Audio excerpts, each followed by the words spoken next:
Pendakian ilegal ke puncak Gunung Agung di tengah status siaga kembali terjadi. Aksi tidak terpuji ini dikhawatirkan dapat memprovokasi warga untuk lakukan hal serupa. Inilah sisa-sisa letusan stromboli yang terjadi barusan. Inilah video pendakian ilegal ke puncak Gunung Agung yang beredar di masyarakat. Video ini diduga dibuat pada tanggal 14 April, 3 hari pasca erupsi Strombolian 11 April lalu. Dalam video tersebut, pendaki nakal ini memperlihatkan sisa material erupsi yang banyak terdapat di puncak gunung. Diduga aksi tidak terpuji ini menggunakan jalur tikus yang minim pengawasan petugas. Pihak PVMBG pun sangat menyayangkan maraknya aksi pendakian ilegal yang dilakukan oleh oknum yang tidak bertanggung jawab. Pasalnya aksi nekat seperti ini dikhawatirkan viral sehingga dapat memprovokasi warga untuk berbuat hal serupa.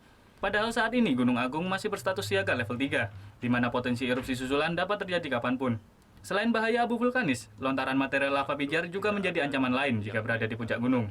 Kami harapkan juga masyarakat masih tetap tenang ya, namun tetap juga waspada, tidak ada pendakian di dalam radius itu ya. Potensi erupsi bisa terjadi kapan saja itu ya.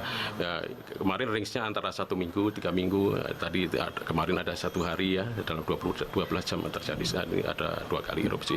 Kedepannya belum tentu segitu lagi kan, itu tergantung dengan kondisi yang ada di dalam gunung itu sendiri ya, karena gunung itu saat ini sistemnya sudah terbuka, jadi kalau ada aktivitas sedikit saja itu akan dikeluarkan dalam bentuk erupsi.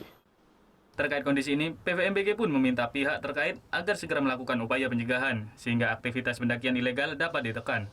Terlebih dalam status siaga level 3, radius zona bahaya sudah ditetapkan, yaitu 4 km dari atas puncak kawah. Ade Martana melaporkan untuk NET.